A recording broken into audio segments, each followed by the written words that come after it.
오늘은 창세기 2부 55강이고요. 희롱하는 히브리 종 하나님의 차크라는 제목으로 말씀을 상고하겠습니다. 거의 대부분의 사람들은요, 창세기 39장의 설교 제목을 뭐라고 하는지 아시죠? 요셉의 형통. 네, 그래서 형통의 삶이라는 내용으로 본문을 제목으로 정하고 요셉이 어떻게 형통했는지를 찬찬히 따지면서 우리도 그처럼 형통한 삶을 살자라고 얘기를 하지요. 네. 우리 그런 내용에 많이 적응이 되어서 그러한 하나님께서 요셉을 형통하게 하셨던 것처럼 우리도 형통하게 하셨으면 좋겠다라고 본문을 읽으면서 기도하게 됩니다. 그렇지만 말씀처럼요, 하나님께서 우리 성도님들을 형통하게 하실 줄 믿습니다. 여기 써 있잖아요. 여호와께서 벌을 범사에 형통하게 하셨더라. 누구를요? 요셉을요. 요셉은 누구예요?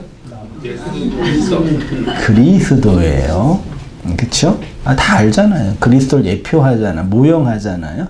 그러면 하나님은 그리스도를 형통하게 하셨다. 맞죠? 이때 이 형통은 하나님이 의도하시고 계획한 것들을 이루시는 차원으로서의 형통이에요. 그러니까 그리스도를 형통하게 하셨으니 그리스도 안에 있는 우리도 그 형통의 복을 누릴 줄 믿습니다. 네, 끝났습니다. 할렐루야. 네. 대중 기독교는 요셉이라는 인물을 너무도 좋아합니다. 그래서 아이들을 낳고 요셉이라는 이름을 많이 짓기도 해요. 네, 그치요? 뭐 그거 나쁜 거 아니겠죠? 그도 그럴 것이 그는 모함도 많이 받고 고난도 많이 겪으면서도 믿음을 잃지 않고 시험과 시련 속에서 올곧은 의지와 순결을 지켰던 그야말로 우리 인생들의 모범이 되기 때문입니다.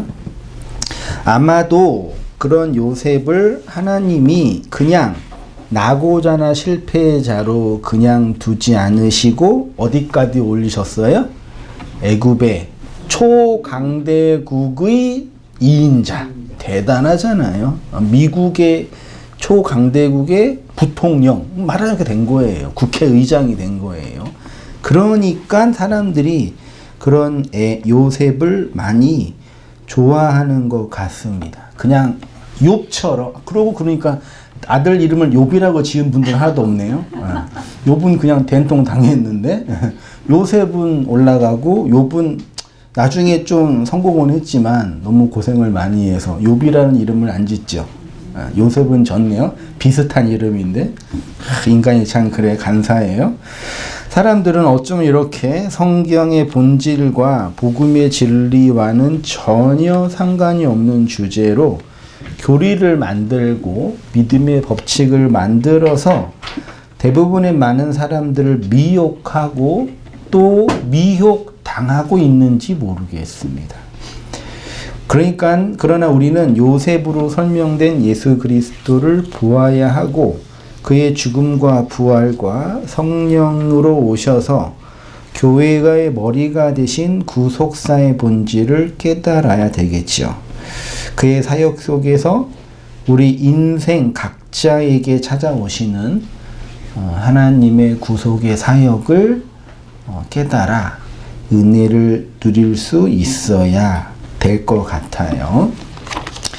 12절에 지난주 살펴보았던 본문이지만 본문만 잠깐 보면은 아무튼 이렇게 돼가지고 그렇게 하니까 요셉이 자기의 옷을 그 여인의 손에 버려두고 밖으로 나갔다라고 되어 있죠. 그래서 이제 도망했다라고 표현되어 있는데 이걸 원문으로 보면은 아자부, 누스, 야자라는 단어로 되어 있다고 하는데요. 아자부는 놓다 두다예요. 혹은 위탁하다. 단어적으로 보더라도. 그 다음에 야차는 도망가다도 되고요. 떠나가다도 되고요. 혹은 갑자기 사라지다도 돼요. 도망가는 게 갑자기 사라지는 것이니까. 누스가, 그리고 야차는 떠나가다고요. 직역을 하면 요셉이 겉옷을 건네주고 갑자기 사라지게 되었다. 그렇게 이제 그런 취지로 본문을 봤습니다. 쉽게 말해서 요셉이 보디발의 아내에게 겉옷을 건네주고 갑자기 사라지게 된 것처럼 보이죠. 그렇게 된다면 예수님의 엠마오 도상에서 제자들에게 나타나셔서 겉옷을 건네주셨죠. 진리라는 말씀의 겉옷을 건네주신 거죠.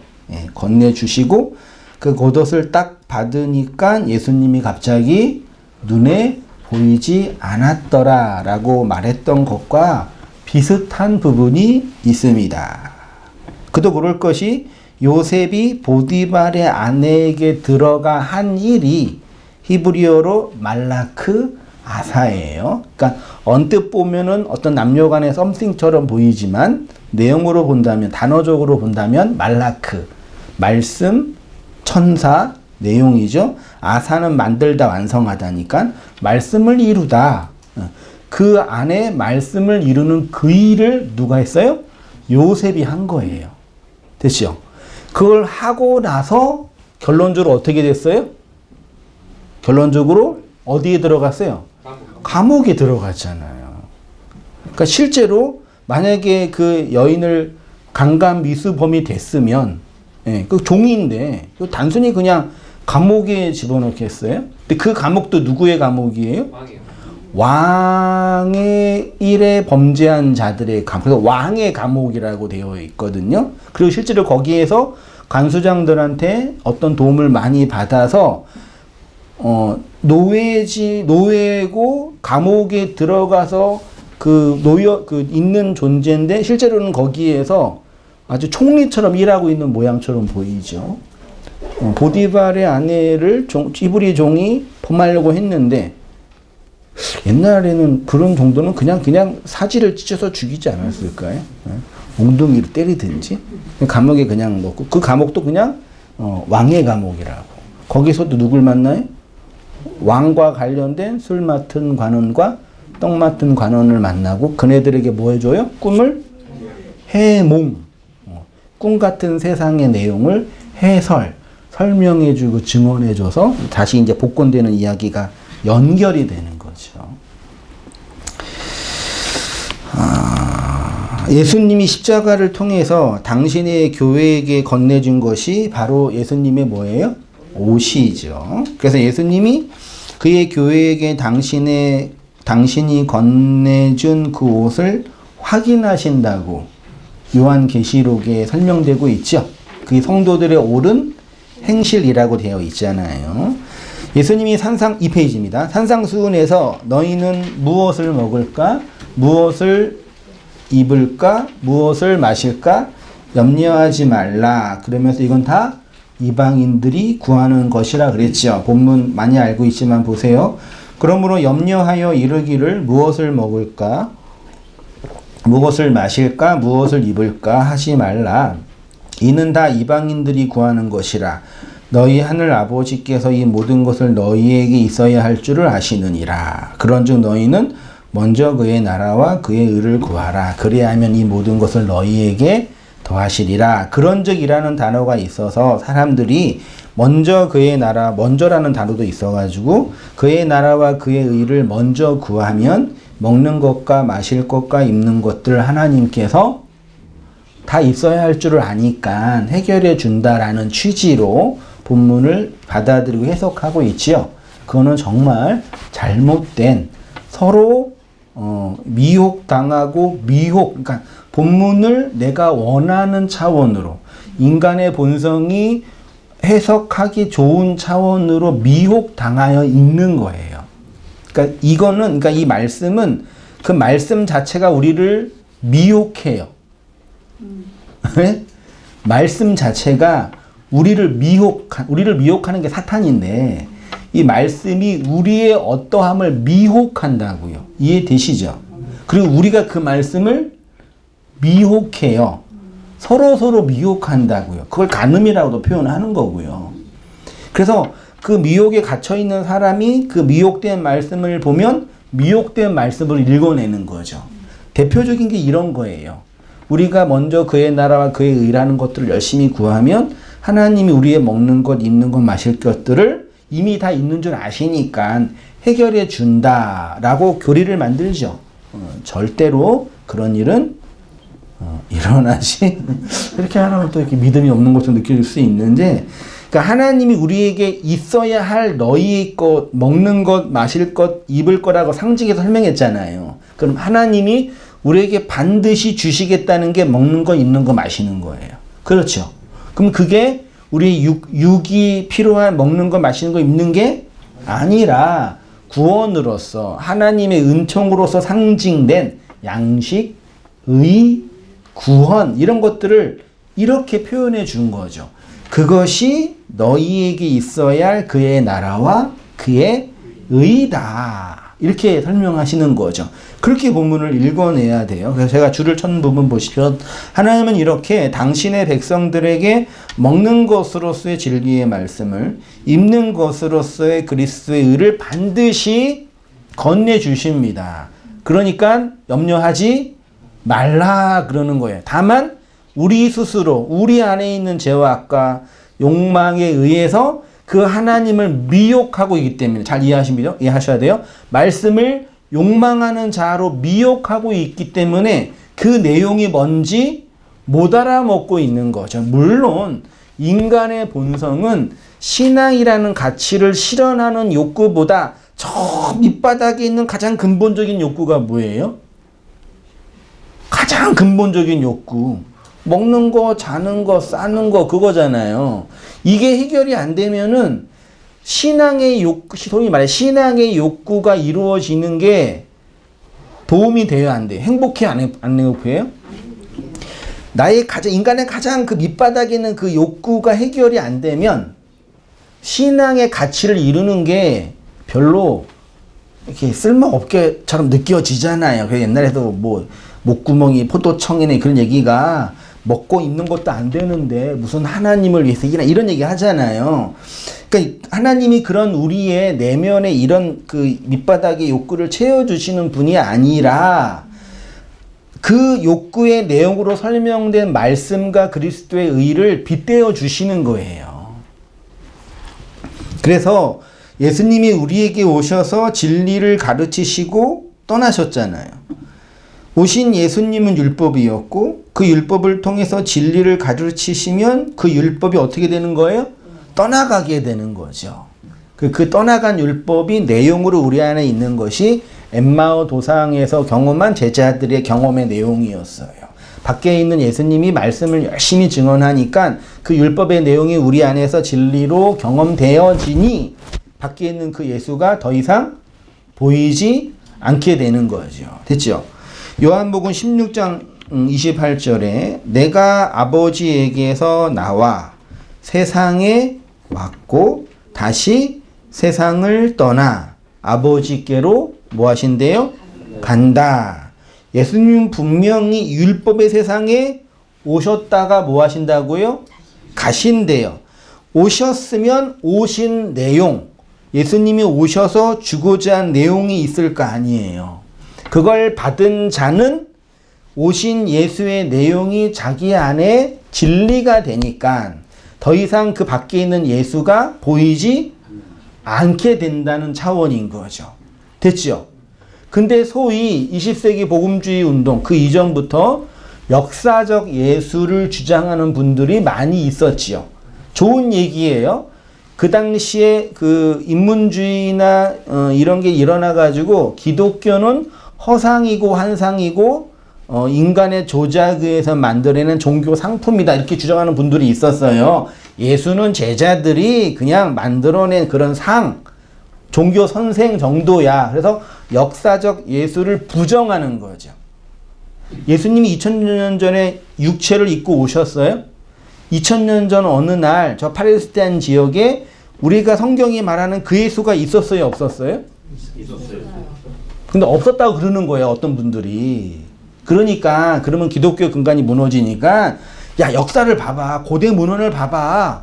고대 이걸 다 예수의 흔적이 있지 않아. 그 예수는 역사에 오신 실제로 존재하신 예수야. 그러니까 우리가 믿는 기독교는 진리야. 거짓 종교가 아니야. 이렇게 주장하는 거예요. 이건 맞는 거예요? 틀린 거예요? 이거 자체는 역사적 사실이니까 맞지요? 근데 신앙의 내용과는 상관이 없는 거예요. 어차피 우리는 밖에 있는 객관적인 사실이 중요한 게 아니라 그 객관적인 사실을 무엇으로 욕망하고 무엇으로 추구하느냐에 결정되는 거예요. 그러니까 예수가 왔냐 안 왔냐 역사적으로 실제로 있냐 없느냐의 문제가 아니라, 그것도 중요하지만 역사적 기초니까 그렇게 하더라도 밖에 역사적으로 존재한 그 예수가 나에게 오셔서 진리의 내용이 됐냐 안 됐냐는 다른 영역이라는 얘기예요. 역사적 예수를 인정해도 자신의 구원과는 상관이 없을 수 있다 이 얘기예요. 필요하지만 그걸로 충분하지 않아요. 이 역사 안에 오신 그 예수로는 충분하지 않다고요. 어디로 오셔야 돼요? 내 안에 오셔야 되는데 그 내 안에 오신다는 내용이 밖에 율법으로 계시다가 나한테 진리를 건네주고 다시 어떻게 되는 거예요? 떠나가시는 거라고요. 영으로 계시고 그 육의 예수가 떠나가는 그림으로 나타난 거라고요. 그 얘기를 제가 쭉 이 본문에 썼습니다. 중간쯤에 보내면 쉽게 말해서 아버지께서 나와서 아버지에게서 와서 누구에게로요?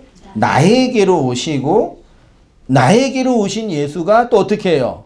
아버지에게로 가시는 신앙과 경험의 내용이 없이는 역사적 예수는 나를 구원시킬 수 없다. 그분이 능력이 없어서가 아니라 구원의 메커니즘 자체가 그렇게 만들어지지 않았다는 얘기예요.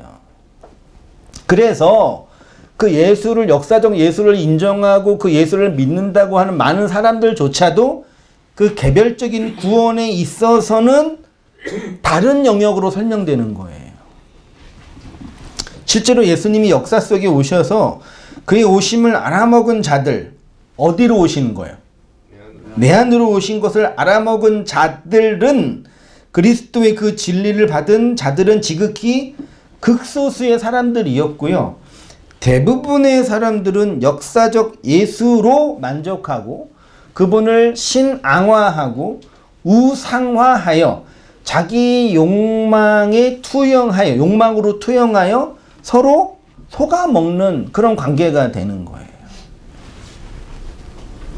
정확하게 요셉을 그렇게 읽어내고 있는 거예요. 아니, 말로는 요셉이 그리스도를 예표한 거라고 말하면서 말로는 그렇게 정하잖아요, 교리적으로. 근데 요셉이 한 그 일들의 내용의 개별적인 영역에서는 나에게 오시는 하나님의 사건이라고 설명해내거나 해석해내거나 깨닫지 못하고 있는 거예요. 다 집어치우고 간단하게 그냥 오해의 소지가 있지만, 이 여인을 희롱한다고 고백한 이 요셉은 우리에게 오시는 누구예요? 예수님이란 말이에요. 보디발의 아내는 누구의 역할을 하고 있는 거예요? 여러분의 역할을 하고 있는 거예요. 그러면 이제 이렇게 여러분 예수님께 희롱을 당하셔야지. 희롱 당하셨어요? 벌써 이게 우리의 언어가 왜곡되어 있어. 희롱이 뭔데? 이렇게 질문해야지. 아무튼 이 그러니까 보디발의 아내가 굳이 요셉을 보면서 히브리 사람이라고 말하죠. 히브리 뜻이 뭐예요? 건너온 자, 율법에서 건너온 자, 강을 건넌 자죠. 저 건너온 자가, 어딘가에서 건너온 자가 나를 희롱한다라고 말해요.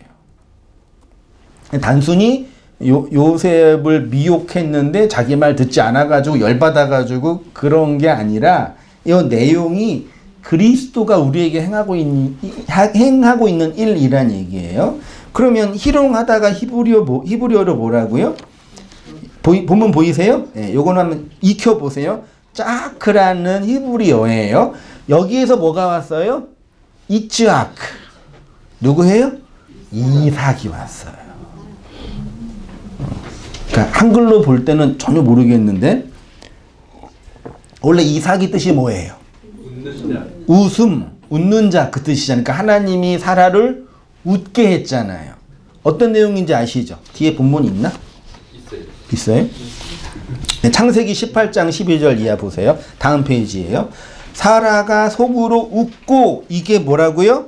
짝크예요.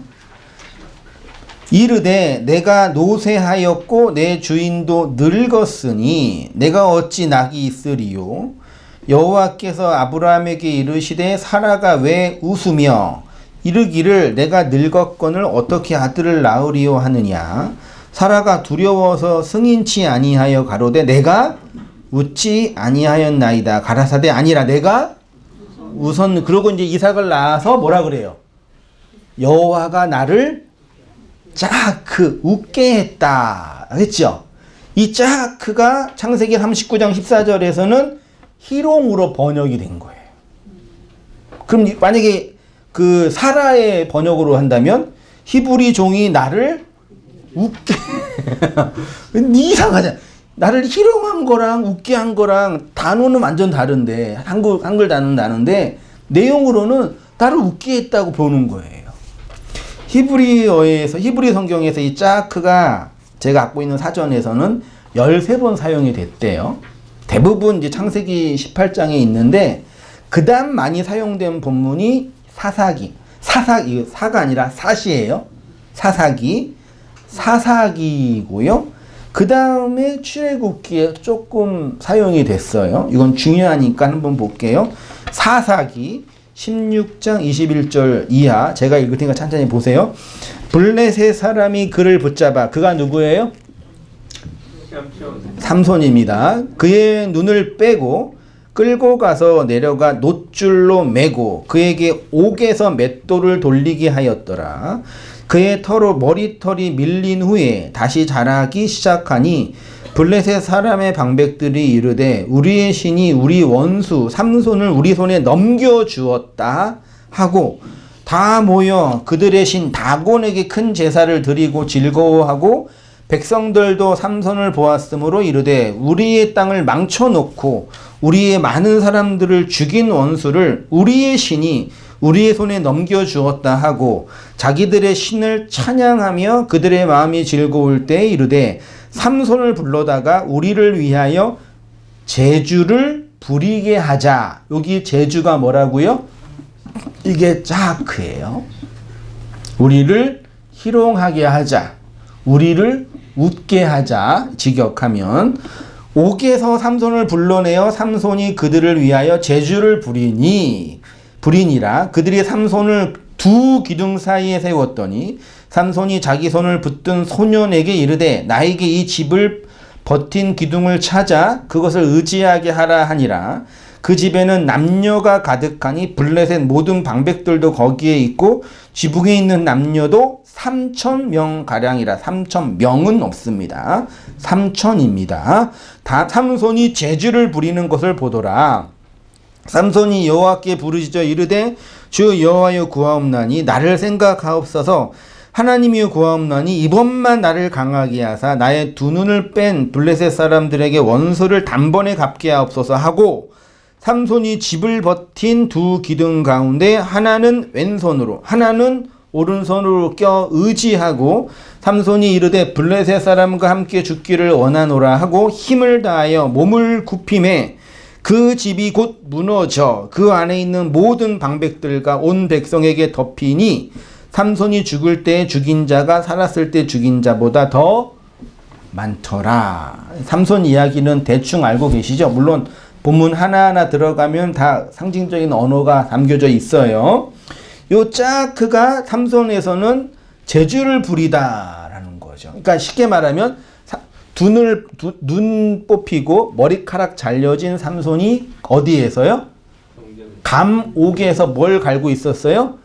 맷돌을 갈고 있었죠. 이게 어떤 모습이에요? 겉으로 볼 때는 비참한 그 노예나 전쟁에서 진 자의 말로죠. 그쵸? 근데 옛성전 그 전쟁에서 져가지고 눈이 뽑히고 머리카락이 잘려져 맷돌을 갈고 있는 모습이 내용적으로는 율법에서 진리로 넘어가고 있는 모습이에요. 맷돌은 윗돌과 아랫돌이 안에 있는 곡식을 가는 거잖아요. 그게 뭐예요? 이빨이잖아요. 그쵸? 윗니와 아랫니가 씹는 게 그게 쉰이라는 히브리어인데 그게 이렇게 씹어야지 먹잖아요. 맷돌을 가는 게 양식을 가서 먹는 거예요. 그래서 맷돌을 가는 거랑 대세김질을 하는 거랑 비슷한 뉘앙스예요.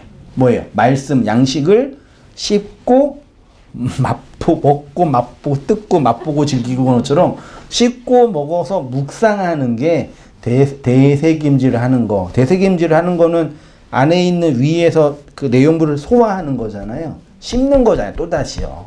맷돌질도 그거란 말이에요. 그러니까 지금 완전히 눈이 뽑히고 율법의 눈이 뽑히고 율법의 머리카락이 율법을 상징하니까 그게 뽑혀서 그 감옥에서 하나님의 말씀 안에 서 있는 모습이에요. 삼손이요. 그거예요. 그렇죠? 그리고 그것의 마지막 하나가 뭘로 완성이 돼요? 옛성전을 두 팔로 성전에 기둥 두 개가 항상 있는 건 아니겠지만 두 팔로 성전을 무너뜨리는 거죠. 옛성전을 무너뜨려서 그 안에 있는 누굴 죽여요? 삼천이 옛성전에 묻혀서 죽게 되는 거죠. 그러니까 내용적으로 보면은 눈이 뽑히고 머리카락이 잘려진 맷돌짓 하는 삼손이 옛성전, 이방성전에서 짜크하고 있는 거예요. 웃고 있는 거예요. 그러고 나니 옛성전이 무너지는 거예요. 그림 보이시죠? 그러면 이 그림을 다시 이제 오늘 창세기 본문으로 온다면 보디발의 집 안에 요셉이 들어와서 뭐 하고 있어요? 짜크하고 있잖아요. 그래서 그 옛성전이 무너져 요셉이 어디로 들어가요? 감옥에 들어가는 모양이죠. 이걸 십자가로 다시 확장하면은 예수가 우리 인생 속에 오셔서 옛성전으로 살고 있는 나에게 오셔서 나를 짜크하니 나의 옛성전이 무너지고 그 무너짐의 내용이 예수님은 어디로 가요? 감옥이라는 십자가로 가는 거죠. 그것을 내용으로 하고 있는 그림이 이 성경의 모양이라는 얘기죠. 또 비슷한 게 출애굽기 32장에 있어요. 여기 6절에 제가 줄쳤죠. 이튿날 그들이 일찍이 일어나 번제를 드리며 화목제를 드리고 이 누구한테 드리는 거예요? 율법을 받았어요? 안 받았어요? 모세만 산에서 받았어요. 모세만. 그리고 얘네들은 모세가 안 내려오니까 아래에서 왜 모세가 안 내려오냐 이러고 있으니까 금반지 모아서 금송아지 만들죠. 걔 만들고 놀고 뛰놀다가 금송아지한테 번제와 희생제를 바친 거예요. 그때 이들이 뛰놀더라가 짜크예요. 그러니까 옛성전의 내용 안에서 놀고 있는 그 모습을 먹고 마시며 일어나 짝하고 있더라. 됐죠? 그러고 나서 요셉이 내려와 가지고 이제 열받아 가지고 돌 던지고 율법 십계명 돌판을 던지고 땅이 갈라졌죠. 땅이 갈라지니까 네 편과 내 편으로 나누라 그랬죠. 이 편으로 말해서 갈라져서 나누어지고 누구죠? 레위 자손을 풀어다가 칼로 저편에 있는 자들을 다 죽였죠. 몇 명이 죽었어요? 3천이 죽은 거예요. 그러니까 옛성전 안에서 율법에 의해서 무너져 죽은 우리의 신적 본성, 하나님을 대적하는 우리의 옛 본성이 죽는 모습을 이렇게 설명하는 것이 아닐까라고 저는 묵상을 하는 거죠. 그렇게 묵상하면 예수님이 완성하신 십자가를 더 풍성하게 설명하고 있는 게 아닐까라고 저는 이렇게 생각하게 되는 거예요. 그게 이제 출애굽기 32장에 있는 내용입니다. 다시 4페이지로 가셔서 자, 이스라엘이 출애굽하여서 시내산에서 모세를 기다려도 내려오지 않자 자신들의 금고리를 모아서 금송아지를 만들었고 이로 인해 모세가 십계명 돌판을 아래로 던지고 이 편과 저 편이 나누어져 레위 자손의 칼에 죽은 자가 3천이었습니다. 실제로 이제 이 3천이 나중에 사도행전에 와가지고 성령 강림을 통해서 다시 죽었다가 살아나는 그림이 나오는 거죠. 예수가 오셔서 옛성전을 무너뜨리고 가셔서 뭘 보내주세요? 영을 보내주시니까 죽은 자가 살아나는 그림으로 설명하고 있는 거예요. 이렇게 성경을 보면 진짜 되게 무섭고 놀라워요. 어떻게 이렇게 혹시 뭐 제가 제 멋대로 내 마음대로 이렇게 하고 있는 걸지도 모르겠지만 말씀을 원문을 가지고 연결해서 간주를 가지고 보면은 풍성하게 묵상이 되더라고요. 그래서 실제로 이제 그리스도 교회 신흥 종교죠. 그리스도 교회 입교한 자가 3천이라고. 옛사람이 3천으로 죽고 영을 받아서 다시 살아나는 거죠. 이 모두가 예수가 아버지에게서 나와서 우리에게 오셔서 우리의 옛사람을 죽이고 다시 아버지에게로 가시는 거죠.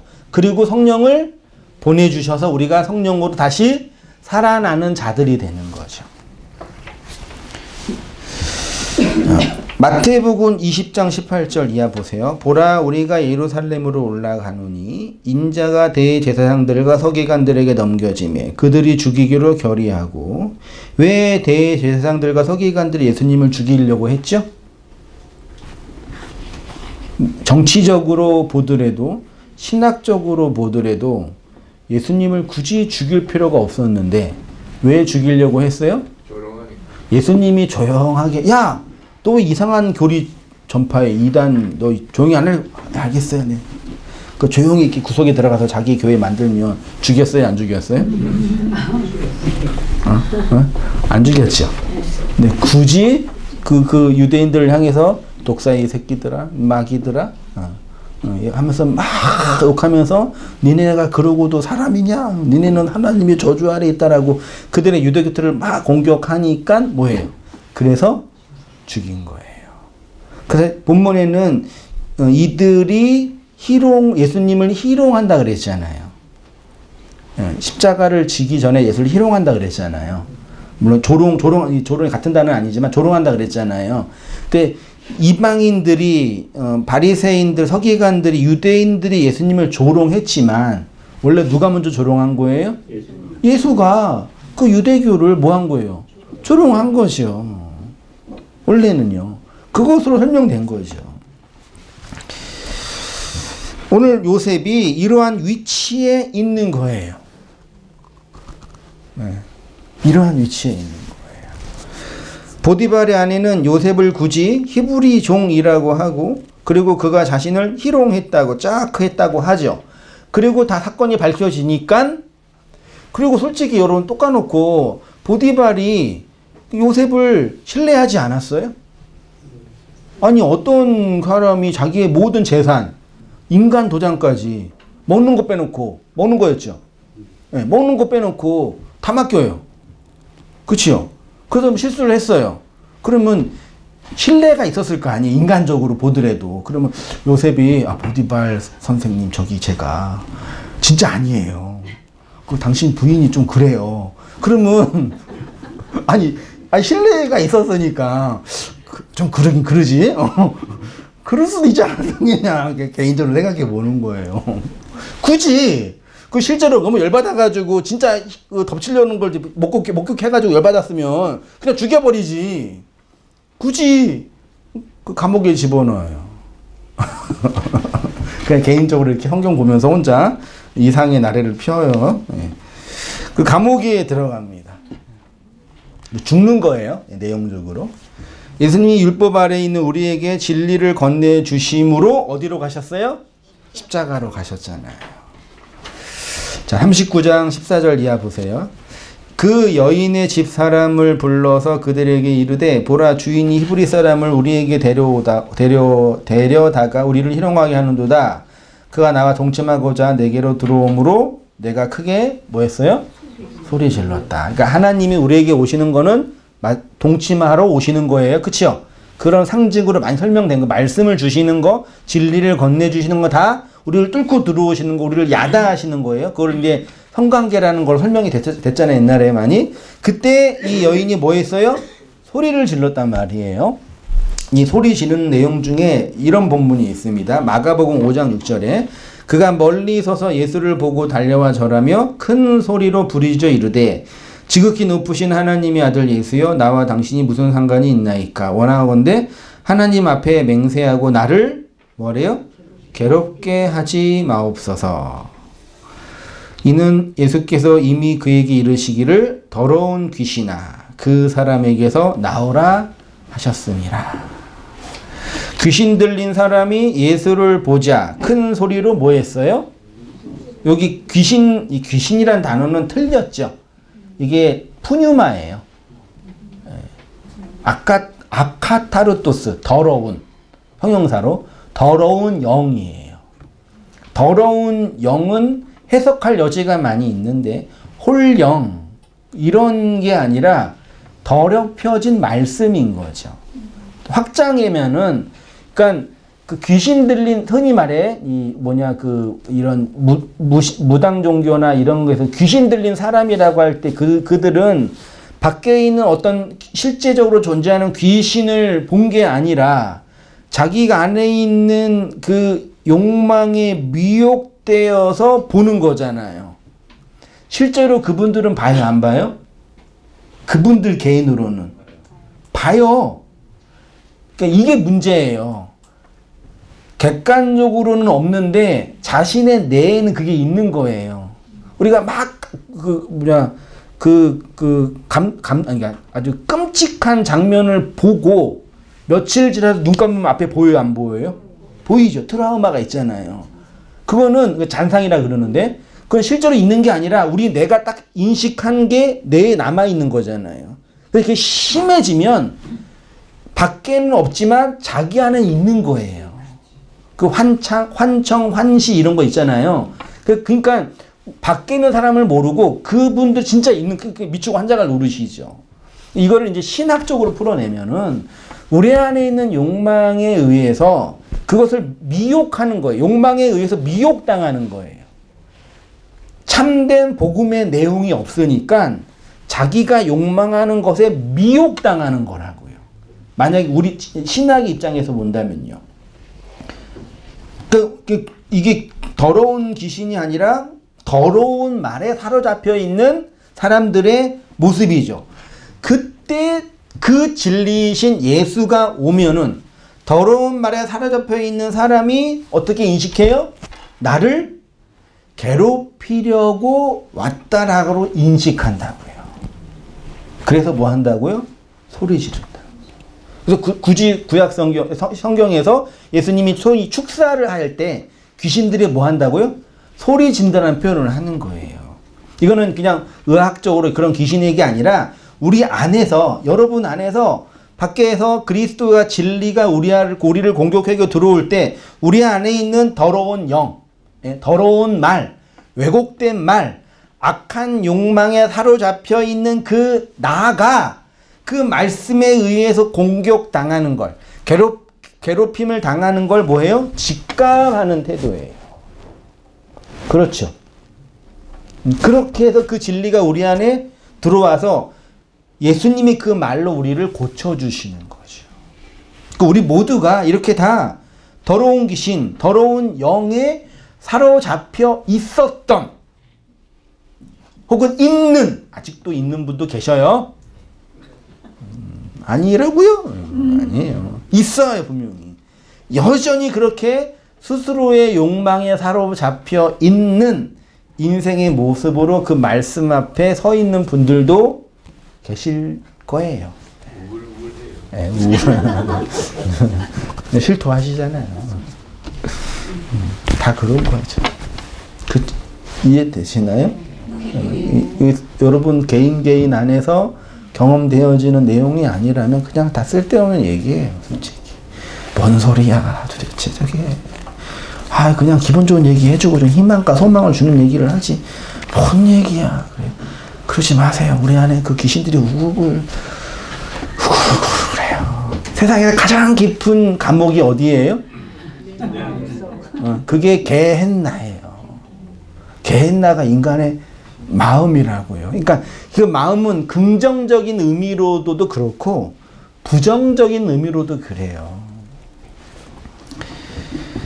그 귀신 아래 있는 인생들에게 예수님이 오시니까 예수님이 자신을 괴롭게 한다는 것을 알고 소리지는 거죠.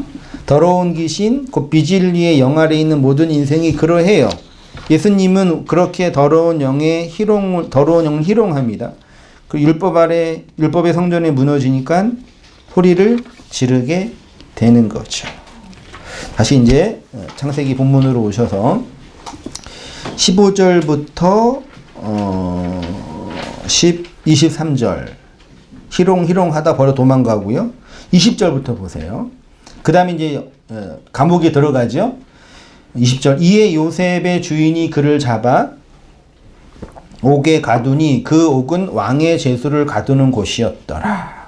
요셉이 옥에 갇혔으나 여호와께서 요셉과 함께 하시고 그에게 인자를 더하사 간소장에게 은혜를 받게 하시며 간소장이 옥중 제수를 다 요셉의 손에 맡김으로 그 재반 사물을 요셉이 처리하고 간소장은 그의 손에 맡긴 것을 무엇이든지 살펴보지 아니하였으니 똑같죠? 보디발에 한 거랑요. 나중에 또 복권돼서 애고방에서 똑같이 하고 있죠? 똑같은 거라니까요. 그러니까 쉽게 말하면요. 요셉이 감옥에서 뭐 한 거예요? 형통하게 됐는데 그 형통은 그리스도의 형통이라 그랬잖아요. 그 그리스도의 형통은 하나님이 그리스도를 통해서 이루시는 일들이 완성되는 게 형통이라 그랬잖아요. 그런 감옥에서 요셉이 형통했다는 얘기는 그 감옥에서 하나님의 그 일들을 이루신다는 얘기죠. 그 예수가 이 땅에 오셔서 이루신 일이 뭐예요? 복음을 전하고 말씀을 증언하고 진리를 선언한 거였잖아요. 그 일을 그대로 하신 거라니까요. 이 감옥이 곧 나중에 뭘로 연결된다고요? 십자가니까요. 그러니까 예수님의 십자가가 이렇게 복음을 증언하는 내용이 된 거죠. 그러니까 십자가는 기둥이니까 그렇죠. 그러니까 하늘에서 땅에 내려온 뭐라고요? 기둥이에요. 언뜻 보면 십자가는 뭐처럼 보여요? 기둥이잖아요. 땅에 박히잖아요. 언뜻 보면 하늘에서 생명이 내려오는 그 모양이라니까요. 스타우로스의 기둥이에요.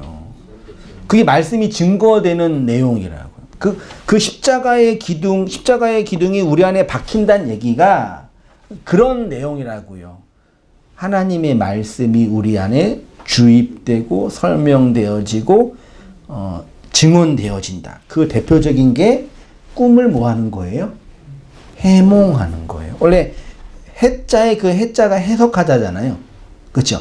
우리가 눈으로 보고 감지하는 이 모든 것들이 뭔지 모르죠. 그렇죠? 꿈 같은 세상이잖아요. 꿈을 꾸는데 어저께 개가 나타났다가 개가 뭐 물고 꽃이 보이고 비행기가 날아 그런 꿈 꾸잖아요. 꿈속에서 일어나면 이게 뭐야 그러잖아요. 우리 흔히 그냥 개꿈이라 그러는데 그것처럼 이 땅에도 우리가 경험하고 경험되어지고 있는 그 모든 것들이 이렇게 있는데 그게 뭘 의미하는지 알아요? 몰라요? 모른다고요. 그리스도를 가리키는데 그 떡 맡은 관원장과 술 맡은 관원장이 했던 그 내용은 예수가 완성하신 그 내용이거든요. 실제로. 근데 그게 뭔지 모르잖아요. 근데 요셉이 와서 그 꿈이 뭔지 뭐예요? 해몽한다는 얘기는 그냥 오늘날 꿈 해몽이 아니라 그 말씀을 진리를 풀어서 설명했다 얘기예요. 그게 해몽, 다니엘도 해몽 잘했죠. 그게 다 오늘날로 말하면 설교를 잘한다. 이것도 말이죠. 어폐가 있죠. 진리가 증언되어진다. 진리를 깨닫는다. 죄와 악들의 내용들이 경험되어졌다. 라는 다양한 용어로 설명이 된 거예요. 다른 말로 하면 더 이상 내 왜곡된 욕망에 왜곡된 세상으로부터 미혹 당하지 않는 자로 서 있다. 그게 뭐예요? 어른이잖아요. 그게 꿈이 해몽된 자들의 모습이에요. 그래서 그걸 이제 우리가 옛날에 막 꿈 해몽하고 뭐하고 설명하는 것 뿐인 거죠. 그래서 여호와께서 요셉과 함께 하심으로 여호와께서 범사의 그를 형통하게 하셨다. 결국 요셉은 감옥에 가게 됩니다. 예수님이 이 땅에 오셔서 율법 아래 있는 인생들에게 진리를 전하시고 결국은 십자가로 가셨던 것처럼요. 요셉도 그렇게 감옥으로 들어가게 됐습니다. 근데 성경은 요셉의 감옥 생활의 결론을 하나님께서 함께 하셔서 범사의 형통이에요.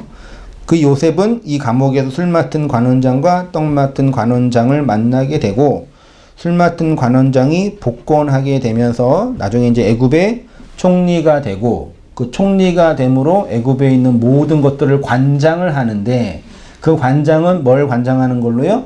양식을 관장하는 자가 돼서 결국은 자신들의 형제를 구원하는 자로 쓰게 돼. 놀랍지 않나요? 이걸 가지고 그냥 요셉이 총리가 돼서 성공했다. 그니 우리도 요셉처럼 그렇게 성공하자. 이 말도 안 되는 그런 진짜 말도 안 되는 그런 쓰레기가 어디 있어요. 그렇게 성공하고 싶어요, 저도요. 비웃으세요. 정말 간절히 원해요. 근데 안 되는 거 어떡해. 노력이 부족해서 그럴 수도 있겠지만 그 만만치 않아요. 유전자의 한계도 있고 제일 크지만 유전자의 한계도 있고 환경의 한계도 있고 마음은 그렇단 말이에요. 근데 그 마음을 그렇게 밖에서 해서 너 할 수 있어, 해야 돼, 하나님이 복 주시면 돼, 그러면 그 맨날 귀신에 매여서 살고 있는 영혼들이지. 죄송합니다. 그게 하나님의 일하심이었죠. 요셉에게 향하신. 예수님이 우리의 왕이 될 수 있었던 것은 그분이 십자가에서 죽고 진리로 부활하셨기 때문이죠. 그리고 십자가에서 죽은 그 내용이 복음 전파의 핵심인 겁니다. 그래서 베드로 사도가 이렇게 선언했어요. 베드로 전서 3장 18절 그리스도께서 단번에 죄를 위하여 죽으사 의인으로서 불의한 자를 대신하셨으니 이는 우리를 하나님 앞으로 인도하려 하심이라. 육체로는 죽음을 당하시고 영으로는 살리심을 받으셨으니 19절 그가 또한 영으로 가서 옥에 있는 영들에게 선포하였다. 옥에 있는 영들에게 말씀을 선포한 사람이 누구예요? 요셉이잖아요. 꿈을 해몽해 줬잖아요. 이 옥이 필라케예요. 지옥이 아니라 그냥 감옥이에요. 감옥. 성경에서는 우리가 말하는 그 불교에서 말하는 그런 지옥을 말하지 않아요. 없다는 얘기가 아니라요. 이 필라케는 그냥 율법의 감옥이에요. 쉽게 말하면. 호리라로 갖기 전에는 다 옥에서 못한다 그랬죠. 그때 그게 필라케란 말이에요. 그냥 감옥. 예, 우리의 육을 가두는 감옥. 우리의 마음 성전을 가두는 감옥. 예, 그 성전에 복음을 전하니까 해몽을 하니까 갇혔던 것이 풀려나게 되는 거죠. 십자가가 그 일을 한다고요. 십자가가 그 복음의 선포를 하고 있는 실존 현실이라고요.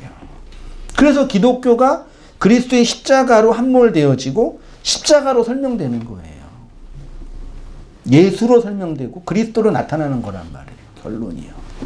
그러니까 우리 안에 그 기둥 하나님 십자가가 세워지면 이렇게 감옥에서 요셉이 꿈을 해몽하고 말씀을 증언했던 것처럼 그리스도가 우리 안에서 그 진리의 말씀을 증언하여 이 감옥에서 풀려난 자들이 된다. 그게 이제 신약 성경에 말하는 교회, 그리스도의 성전, 머리를 둔 성전이라고 표현하는 거죠.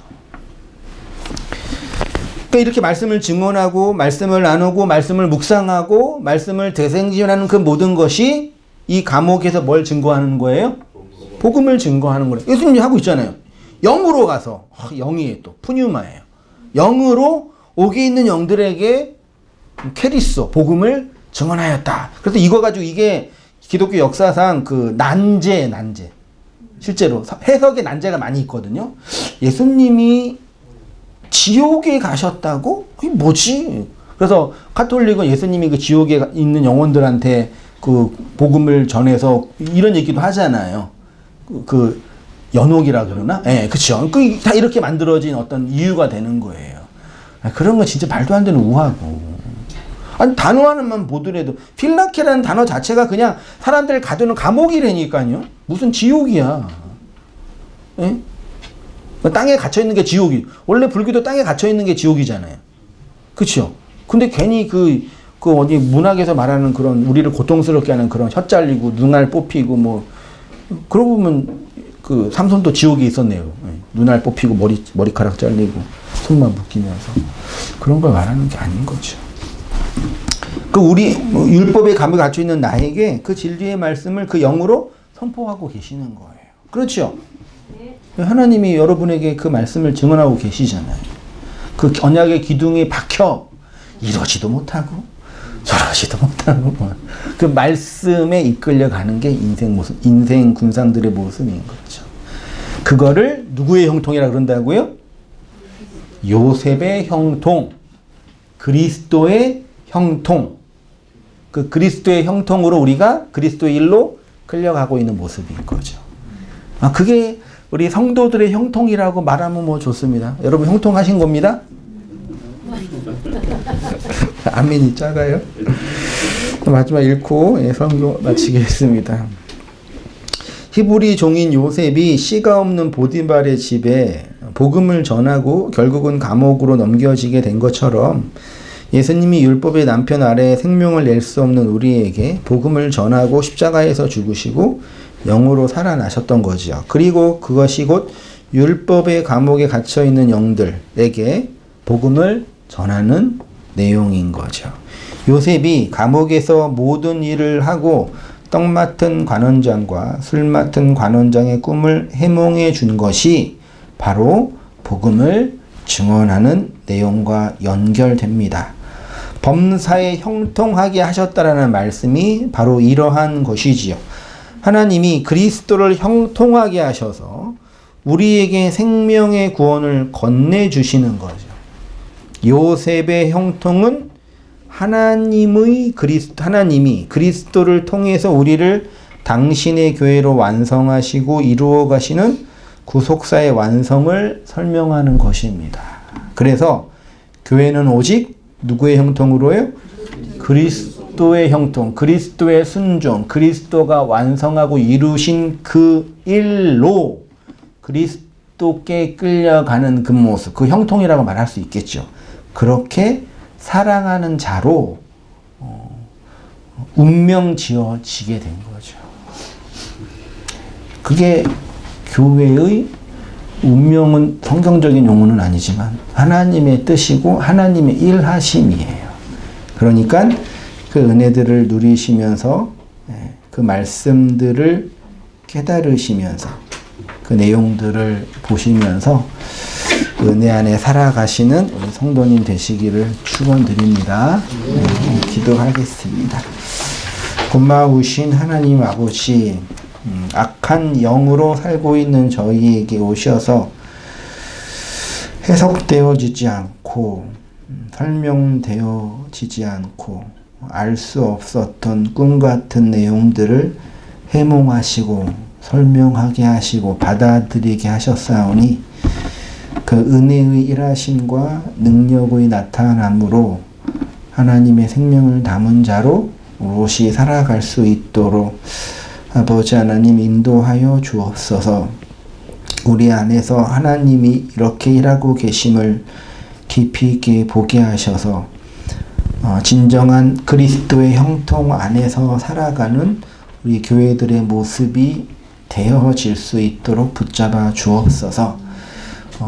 나누고 증거되어지고 선포되어지는 말씀이 우리 마음과 심령 안에 진정한 양식과 우리를 감추는 의의 옷이 되게 하게 하시어서 생명의 교회들로 오롯이 살아갈 수 있도록 아버지 하나님 붙잡아 주옵소서. 우리 인생들의 모습 속에서 경험되어지는 인생의 고난들, 낭망들, 어찌할 수 없는 절망들을 기억하시고 그런 인생의 모든 날들이 하나님이 설명하시고 양식을 건네주는 과정이고 내용인 것들을 깨달아 예수로 행복하고 예수 안에서 형통의 삶을 살아가는 우리 모든 교회들이 다 되어질 수 있도록 아버지 하나님 은혜를 베풀어 주시옵소서. 이제는 우리 주 예수 그리스도의 은혜와 하나님 아버지의 크신 사랑과 성령의 교통하심이 사랑하는 모든 성도님들의 삶 속에 지금부터 영원까지 함께 있을지어다. 아멘.